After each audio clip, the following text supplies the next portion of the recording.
तो आज की इस वीडियो में स्टार्ट करते हैं जो फिजिक्स के इम्पोर्टेंट क्वेश्चंस हैं जो आने वाले एग्ज़ाम आरआरबी या फिर अन्य किसी एग्ज़ाम के लिए भी बहुत ज़्यादा इम्पोर्टेंट होने वाले हैं। तो चलिए इस वीडियो को स्टार्ट करते हैं। फिजिक्स से रिलेटेड 25 क्वेश्चन हैं इस वीडियो में। 25 क्वेश्चंस प्रत्येक पार्ट में करते जाएंगे और आने वाले एग्ज़ाम तक फिजिक्स का या फिर साइंस के कंप्लीट क्वेश्चंस का वीडियोस तुम्हें मिल जाएगा। पहले में 25 क्वेश्चन स्टार्ट करते हैं। जैसे पहला क्वेश्चन है कार्य का मात्रक है, मतलब कार्य का मात्रक क्या है? तो ध्यान रखना कार्य का मात्रक जूल होता है। इसका ऑप्शन नंबर है बिल्कुल करेक्ट हो जाएगा, जूल कार्य का मात्रक होता है। अगला है प्रकाश वर्ष इकाई है, मतलब जो प्रकाश वर्ष है वो किसकी इकाई होती है वो हमें बताना है। और इम्पोर्टेंट क्वेश्चंस हैं जो यहाँ पर लिखा भी हुआ है कि वो कौन सा क्वेश्चन कब कब आया हुआ है। तो दूसरा क्वेश्चन है प्रकाश वर्ष इकाई है, प्रकाश वर्ष किसकी इकाई है? तो ध्यान रखना दूरी की इकाई है। प्रकाश वर्ष जो है वो किसकी इकाई है? दूरी की इकाई है। तो इसका ऑप्शन नंबर ए बिल्कुल सही हो जाएगा। एम्पियर मात्रक है, एम्पियर किसका मात्रक है? एम्पियर। तो ध्यान रखना एम्पियर जो है वो विद्युत धारा का मात्रक है। ऑप्शन नंबर सी बिल्कुल करेक्ट हो जाएगा। विद्युत धारा का मात्रक क्या है? एम्पियर है। अगला क्वेश्चन है निम्न में से समय का मात्रक नहीं है। कौन सा समय का मात्रक नहीं है ऐसा पूछा है इस क्वेश्चन में। तो इसका ऑप्शन नंबर सी बिल्कुल सही हो जाएगा। जो प्रकाश वर्ष है ना, ये प्रकाश वर्ष तो अभी आया था, किसका मात्रक होता है? प्रकाश वर्ष दूरी का मात्रक होता है। प्रकाश वर्ष दूरी का मात्रक होता है और बाकी जो है अधिवर्ष, चंद्रमाह, ये सब समय के मात्रक होते हैं, अधिवर्ष भी और चंद्रमाह भी। तो इसका सही आंसर क्या हो जाएगा? जो प्रकाश वर्ष है वो समय का मात्रक नहीं है। ऑप्शन नंबर सी बिल्कुल करेक्ट हो जाएगा। और एम्पियर तो किसका था? ये तो विद्युत धारा का मात्रक था। अगला है पारसेक इकाई है। पारसेक मतलब ये जो पारसेक है ये किसकी इकाई है ये हमें बताना है। तो जो पारसेक है वो दूरी की इकाई है। दूरी की सबसे बड़ी इकाई क्या है? पारसेक है, ये भी ध्यान रखना। अगला क्वेश्चन निम्नलिखित में से कौन सा एक सुमेलित नहीं है, मतलब जो सुमेलित नहीं है वो हमें बताना है। तो इसका जो डेसिबल है वो ध्वनि की प्रबलता की इकाई होती है, बिल्कुल सही है। मतलब ध्वनि की जो इकाई है ना वो क्या है? डेसिबल है। मतलब ध्वनि की प्रबलता को किस में नापा जाता है? डेसिबल में मापा जाता है। इसके अलावा अश्वशक्ति, अश्वशक्ति जो होती है वो शक्ति की इकाई होती है। अश्वशक्ति हॉर्स पावर जिसे कहते हैं HP, और एक HP में कितने होते हैं? 742 से 746 वॉट जिसे कहते हैं वो होते हैं इसमें। इसके अलावा समुद्र मील, मतलब ध्वनि की इकाई भी सही है, शक्ति का भी सही है। समुद्र मील जो है वो दूरी की इकाई होती है, बिल्कुल सही है। जबकि ऊष्मा की इकाई क्या होती है? तो इसका सही आंसर क्या हो जाएगा? ऊष्मा की इकाई वाला ऑप्शन नंबर डी। अगला क्वेश्चन है ल्यूमेन किसका मात्रक है? जो ल्यूमेन है वो किसका मात्रक है? तो वो ज्योति फ्लक्स का मात्रक है। ल्यूमेन ज्योति फ्लक्स का मात्रक होता है। और ध्यान रखना अगर ज्योति तीव्रता की बात की जाए तो ज्योति तीव्रता का मात्रक क्या होता है? तो वो होता है कैंडेला। क्या होता है? कैंडेला। ये क्या होता है? ज्योति तीव्रता का मात्रक होता है। अगला क्वेश्चन पास्कल, पास्कल किसकी इकाई है? पास्कल इकाई है, किसकी इकाई होती है पास्कल? तो ये भी ध्यान रखना पास्कल जो है वो दाब की इकाई होती है। अच्छा, जो तापमान की इकाई होती है वो क्या होती है? तो तापमान की इकाई होती है केल्विन, जिसे के कहते हैं, कैसे दर्शाते हैं? केल्विन को। आर्द्रता को किस में मापा जाता है? आर्द्रता को मापने वाला जो यंत्र होता है वो क्या कहलाता है ये भी बता दीजिए साथ के साथ। तो जो आर्द्रता को मापने वाला होता है ना वो होता है हाइग्रोमीटर। ये भी ध्यान रखना, हाइग्रोमीटर। हाइग्रोमीटर से क्या मापा जाता है? वायु में नमी की आर्द्रता को मापा जाता है। अगला प्रश्न है कैंडेला मात्रक है। ये देखो कैंडेला भी आ गया। तो कैंडेला किसका मात्रक है? अभी बताया था मैंने, ये ज्योति तीव्रता का मात्रक होता है कैंडेला। ऑप्शन नंबर डी बिल्कुल सही हो जाएगा, ज्योति तीव्रता का मात्रक होता है। और 2004 में क्वेश्चन आ भी चुका है। अगला क्वेश्चन है यंग प्रत्यास्थता गुणांक का SI मात्रक क्या है? तो वो क्या होता है? वो होता है न्यूटन पर मीटर स्क्वायर। इसका बिल्कुल सही आंसर हो जाएगा ऑप्शन नंबर सी। चल अगला प्रश्न है अदिश राशि है, मतलब अदिश राशि निम्न में से कौन सी एक राशि है जो अदिश राशि है? और अदिश राशि क्या होती है? मतलब जिसका मान ज्ञात करने के लिए हमें किसी दिशा की ज़रूरत ना पड़े ना, वो अदिश राशि कहलाती है। तो इनमें से ऐसी कौन सी राशि है जिसका मान ज्ञात करने के लिए हमें किसी दिशा की आवश्यकता नहीं होती? तो वो है ऊर्जा।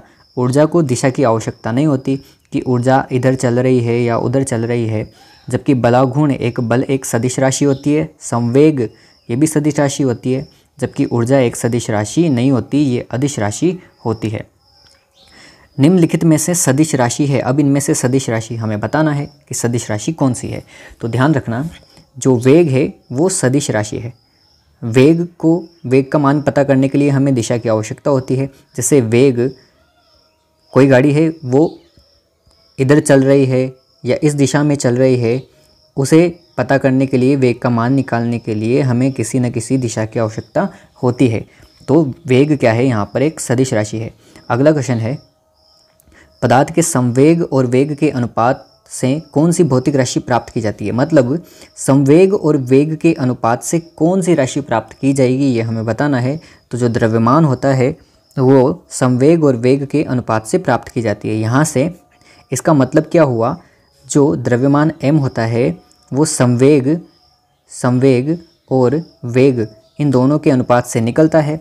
मतलब यहाँ से अगर जो सूत्र था ना मेन, वो क्या था कि संवेग जो होता है वो क्या होता है, द्रव्यमान इंटू वेग होता है। ये होता है मेन सूत्र इसका। अब इसे इंटरचेंज करके ये क्वेश्चन बनाया गया है। अगला प्रश्न, शून्य में स्वतंत्र रूप से गिरने वाली वस्तुओं का क्या होता है, वो हम पता करना है।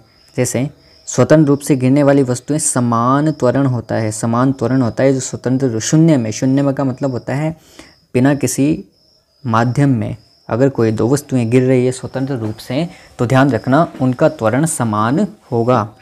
अगला प्रश्न है, जब 2 किलोग्राम वाले द्रव्यमान पर 5 न्यूटन का बल लगाया जाता है तो उत्पन्न होने वाला त्वरण कितना होगा, ये हमें पता कर। तो अगला प्रश्न है इसका, 2 किलोग्राम वाले द्रव्यमान पर 5 न्यूटन का बल लगाया जाता है तो उत्पन्न होने वाला त्वरण कितना होगा। इसे निकालने के लिए एक सूत्र होता है F = ma का, जहाँ पर F का मान हमें दे रखा है, फोर्स कितना लग रहा है 5 न्यूटन का, और m द्रव्यमान दे रखा है 2 किलोग्राम इंटू a, 2 इधर डिवाइड में हो जाएगा तो 5 डिवाइड बाई 2 बराबर a हो जाएगा। 5 में 2 का डिवाइड कितना आ जाएगा, 2.5 मीटर पर सेकंड। इसका बिल्कुल सही आंसर आ जाएगा।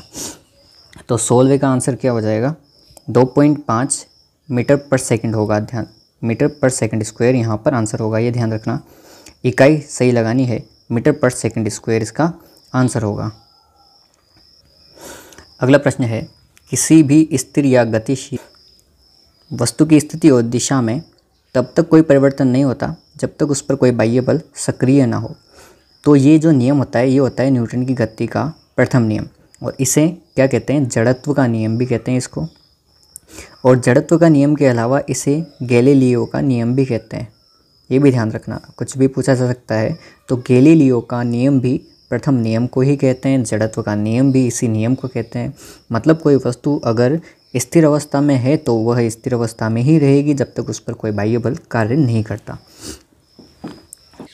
रॉकेट के सिद्धांत पर कार्य करता है। मतलब जो रॉकेट होता है वो किसके सिद्धांत पर कार्य करता है। तो ध्यान रखना, जो रॉकेट है वो संवेग संरक्षण के सिद्धांत पर कार्य करता है। अगर ये पूछा जाता है कि न्यूटन की गति के कौन से नियम पर आधारित है, तो ये न्यूटन की गति के तीसरे नियम पर आधारित है, जिसका क्या होता है, क्रिया के विपरीत प्रतिक्रिया होती है। मतलब जैसे कोई रॉकेट है, वो जब ऊपर जाता है तो उसमें से गैस नीचे निकलती है, तो वो नीचे निकलने के कारण ही वो आगे की ओर बढ़ता है। मतलब गैस तो नीचे जा रही है और वो रॉकेट कहाँ जा रहा है, ऊपर जा रहा है। तो क्रिया तो नीचे कर रही है, उसकी विपरीत क्रिया कहाँ हो रही है, ऊपर हो रही है।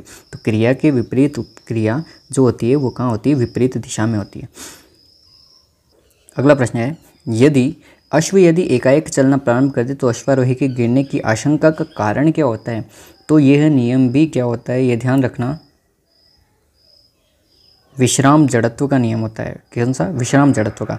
मतलब अश्व का मतलब होता है घोड़ा, और घोड़ा अगर विश्राम अवस्था में है तो उस पर बैठने वाला जो अश्वारोही है ना, मतलब उसके ऊपर बैठने वाला जो इंसान है वो अभी तो स्थिर अवस्था में है, लेकिन ये जो घोड़ा जैसे ही आगे चलने की कोशिश करेगा तो ये तो गतिशील अवस्था में हो जाएगा। लेकिन जो अश्वारोही है वो जड़त्वाघूर्ण के कारण जड़त्व के गुण के कारण स्थिर बने रहने की कोशिश करेगा और इसके गति के करने के कारण वो क्या होगा, अश्वारोही गिरने की आशंका बन जाएगी। तो ये किस नियम के कारण होता है, तो ध्यान रखना ये होता है विश्राम जड़त्व के गुण के कारण, या फिर डायरेक्ट कहा जाए तो जड़त्व के गुण के कारण होता है।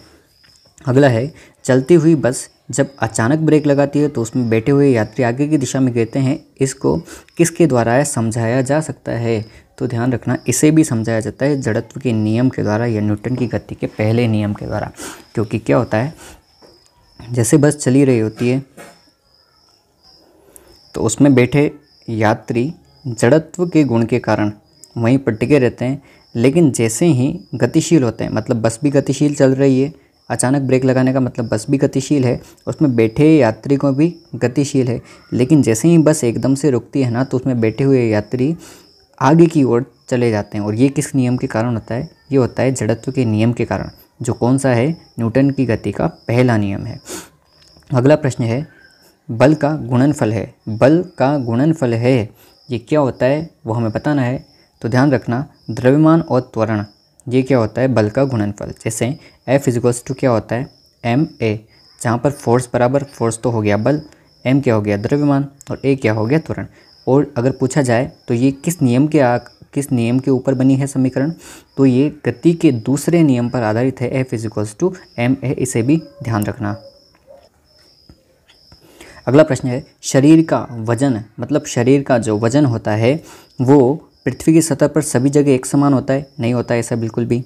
ध्रुवों पर अधिकतम होता है, बिल्कुल सही है। मतलब जो द्रव्यमान होता है ना, शरीर का भार होता है, वो ध्रुवों पर अधिक महसूस होगा, जबकि और बाकी सभी ऑप्शंस क्या हैं इसके गलत है। तो सही ऑप्शन क्या है, ध्रुवों पर अधिकतम होता है। अगला प्रश्न है, किसी मनुष्य का भार यदि पृथ्वी पर 600 न्यूटन है तब चंद्रमा पर उसका भार कितना होगा, ये हमें पता करना है। तो ध्यान देना यहाँ पर क्या होगा, जो यहाँ पर कहा गया है भार न कि द्रव्यमान, इस पर ध्यान देना बहुत है, क्योंकि अगर यहाँ पर द्रव्यमान कहते तो कोई अंतर नहीं आता, लेकिन भार कहा गया है तो जो पृथ्वी पर जितना भार होता है ना उसका 1/6 भार होता है कहाँ पर, चंद्रमा पर। चंद्रमा पर कितना भार होगा, 1/6 भार होगा। तो इसके अकॉर्डिंग हम इसे निकाल सकते हैं। कैसे, अगर पृथ्वी पर 600 न्यूटन भार है तो 1/6 भार कहाँ पर होगा, इसका चंद्रमा पर होगा। तो 6 से कट जाएंगे कितनी बार, 100 बार। तो चंद्रमा पर कितना भार होना चाहिए, उसका 100 न्यूटन भार होना चाहिए। तो ऑप्शन नंबर डी इसका बिल्कुल सही हो जाएगा। ये सारे क्वेश्चंस जो भी हैं वो रेलवे में रिपीट हुए हैं पिछले 20 साल तक के, और ये क्वेश्चंस तुम्हारे लिए बना करके लेके आया हूँ। तो वीडियो अगर पसंद आ रही है तो वीडियो को लाइक करना और कमेंट ज़रूर करना वीडियो के क्वेश्चंस कैसे थे। चलते हैं अगले क्वेश्चन पर। अगला क्वेश्चन क्या है, पृथ्वी की सतह पर भार 29.4 न्यूटन है, उसका द्रव्यमान कितना होगा, इसे भी ध्यान से समझना। जो सतह पर भार है और इसका क्या निकालना है, द्रव्यमान निकालना है। तो भार और द्रव्यमान इनमें रिलेशन क्या होता है, उसके लिए क्या करना होगा तुम्हें,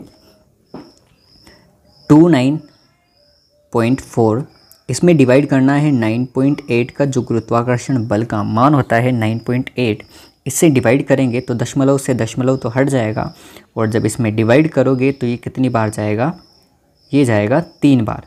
मतलब जो उसका द्रव्यमान होगा वो कितना होगा, 3 किलोग्राम इसका द्रव्यमान होगा। बिल्कुल सही आंसर हो जाएगा ऑप्शन नंबर बी। अगला प्रश्न है, एक अंतरिक्ष यात्री पृथ्वी की तुलना में चंद्र तल पर अधिक ऊंची छलांग लगा सकता है, क्यों लगा सकता है एक अंतरिक्ष यात्री पृथ्वी तल की तुलना में चंद्र तल पर अधिक ऊंची छलांग। और हाँ, अगर ऐसे ही वीडियोस आप देखना चाहते हो चैनल सब्सक्राइब करना मत भूलना। कुछ ऐसे ही वीडियोस जो क्वेश्चंस हैं रेलवे में आने वाले, उनके बाकी सभी पार्ट्स तुम्हारे लिए आते रहेंगे। तो चैनल सब्सक्राइब करके बेल आइकन प्रेस कर लेना, ताकि आगे आने वाली वीडियो की नोटिफिकेशन तुम्हें मिलता रहे। इस क्वेश्चन का आंसर क्यों होगा, तो क्योंकि ध्यान रखना चंद्र तल पर गुरुत्वाकर्षण बल जो होता है वो पृथ्वी की तुलना में अत्यल्प का मतलब बहुत कम होता है, 1/6 होता है। कहा था ना, कितना होता है, 1/6 होता है। मतलब चंद्रमा पर जो गुरुत्वाकर्षण बल होता है वो इसकी तुलना में 1/6 ही होता है पृथ्वी की तुलना में। तो आज के लिए 25 क्वेश्चन यहीं पर ख़त्म होते हैं। तो वीडियो कैसी लगी उसका जवाब कमेंट बॉक्स में कमेंट करके ज़रूर बताना।